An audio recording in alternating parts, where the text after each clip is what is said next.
373 of the Pittsburgh Nerd Podcast. I'm Sean. And I'm Ian, and this is the only podcast that says, I have a dream. It's not a big dream. It's just a little dream. My dream, and I hope you don't find this too crazy, is that I would like the people of this community to feel that if, God forbid, there were a fire, calling the fire department would actually be a wise thing to do. You can't have people in their houses. You can't have people if their houses are burning down saying, whatever you do, don't call the fire department. That would be bad.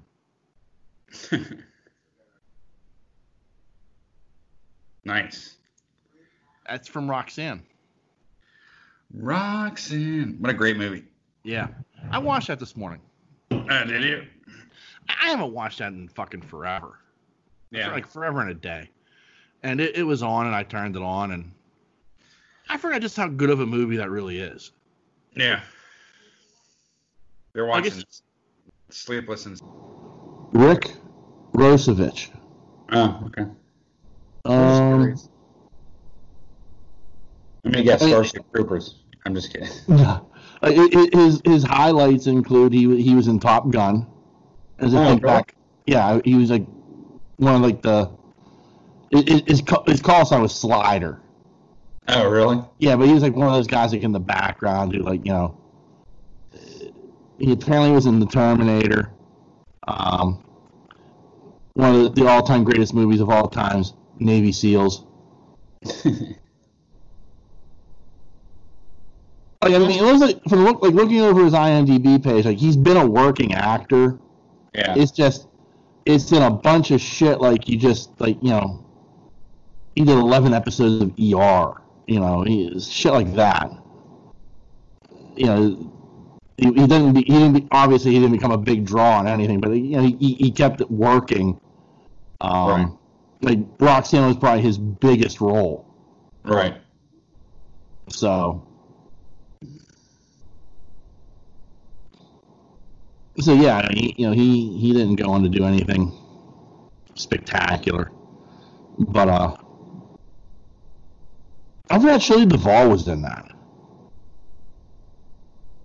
Was his sister?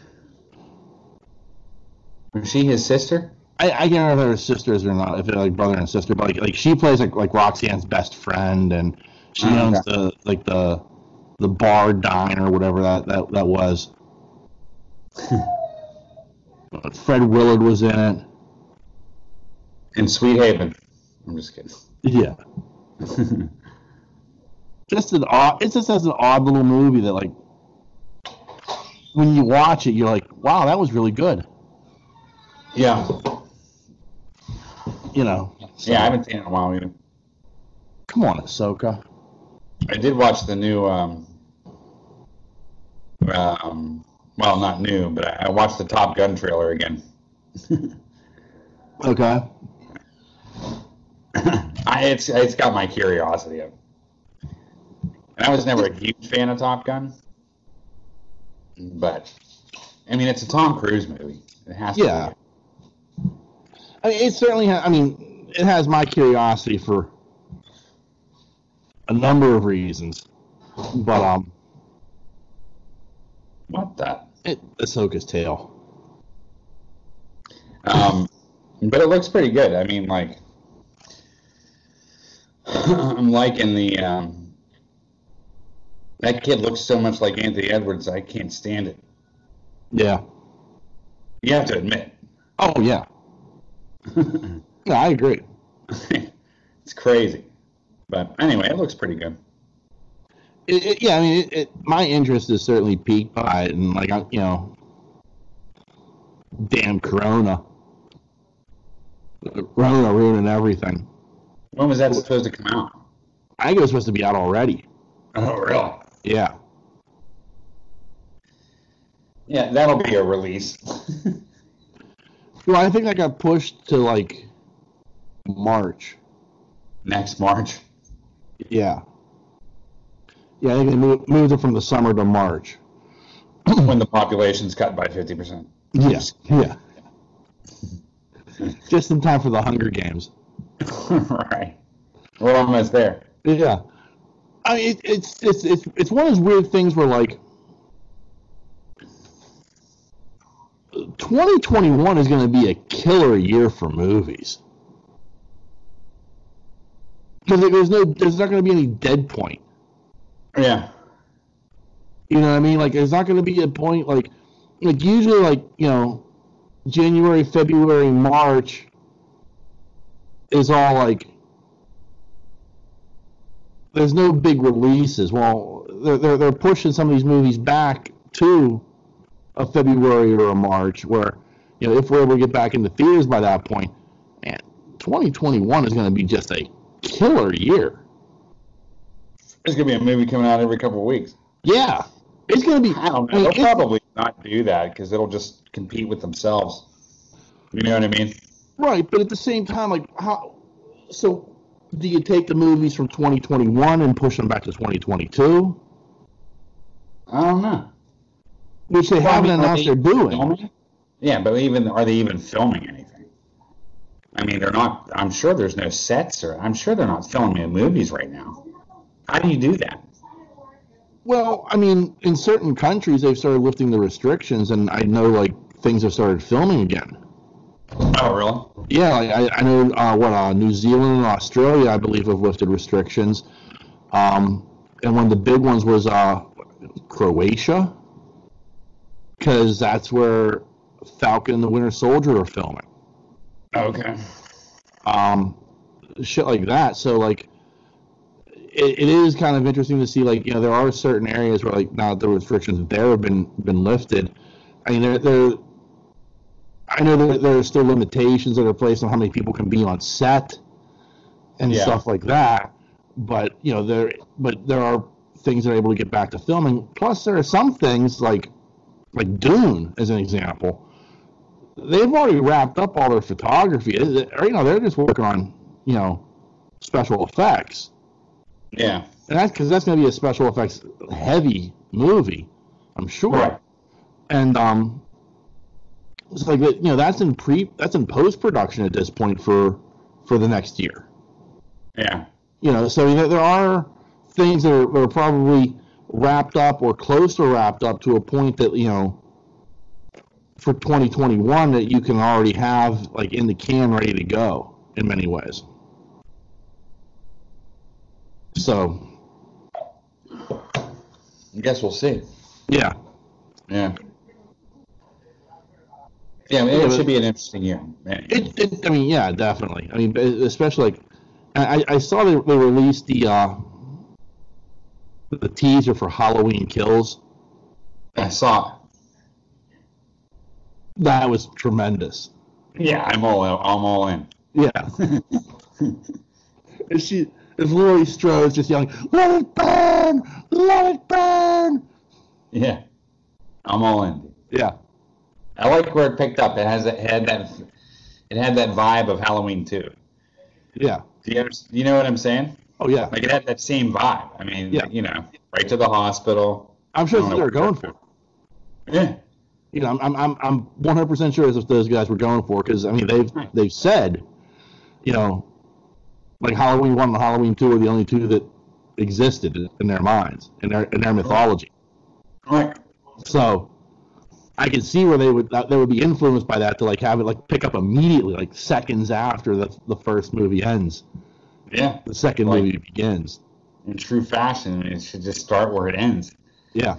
It should be years down the road like they always did. It's like right. Just picks right up. You know what I mean? Yeah. I'm pumped, dude. That's probably already done. Yeah, I mean, I know, like, part of the reason they released that was, like, I guess it pushed that to next October. Yeah. Because, again, I mean, again, it's like that funny thing of, like, you just don't know what their theater's going to be doing or what they're going to be capable of doing. Yeah. So I think it just, for them, it just made sense to just push that a year. Start investing in some drive-ins. Yeah. Chris Nolan's still holding out hope. Yeah. He is. He just talked about it. Like, it was a big article I saw where it was like basically like, Yeah, he wants to be the man who's there when the cinema comes back. He wants to be there for the exhibitors. I'm like, man, I get it, dude. I love the movie theater experience as much as anybody, but Yeah. sometimes you gotta think about your pocketbook. Yeah. You know. Yeah. Yeah. So Hey, other interesting news though, like did you see this? I don't know if you saw this. The Ivy League has canceled all I fall saw it. sports, including football. I saw that. And so far, the Big Ten and the Pac-12 are going to have conference-only games. Okay. So there's no out of conference games, which means like there are like three major independents: like Hawaii, Brigham Young, and Notre Dame. Yeah. Well, like Notre Dame just lost 25% of its schedule with the Pac-12 and the Big Ten canceling out of conference games. Right. Because they're independent, so they don't have a conference they play in.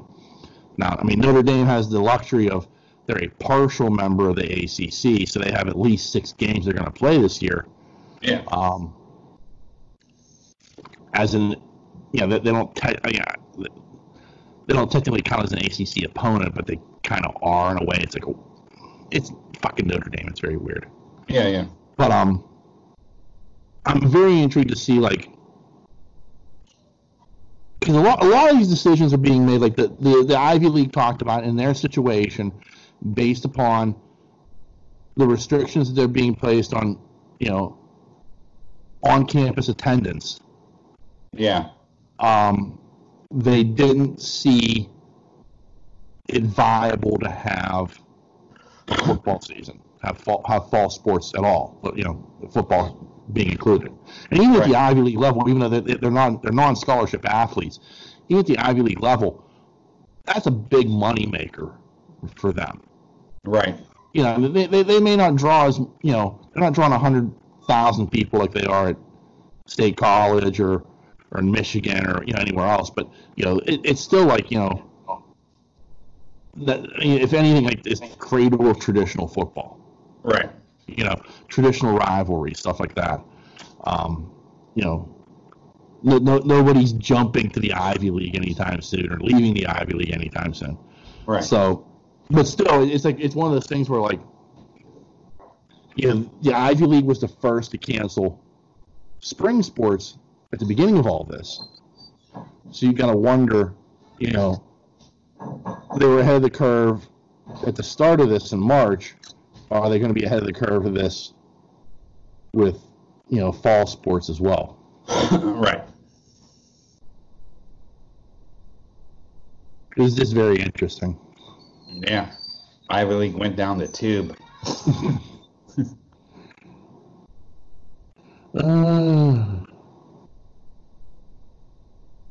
Whatever. Yeah. I mean, it's all fucked up, dude. But it's like it's one of those things where like we're getting at this point like we're getting closer and closer to football season. The August 1st, the NHL is back with the Stanley Cup tournament. The day before that, July 31st, the NBA is back with their eight game run before the playoffs. So sports are trying to come back. Both of these, like the NBA and the NHL, they're playing in a bubble, so to speak. I know MLS has come back. They're playing in a bubble down there in Orlando as well. But like with football, it's just like you can't do that. Right. I don't know how they're gonna do football, dude.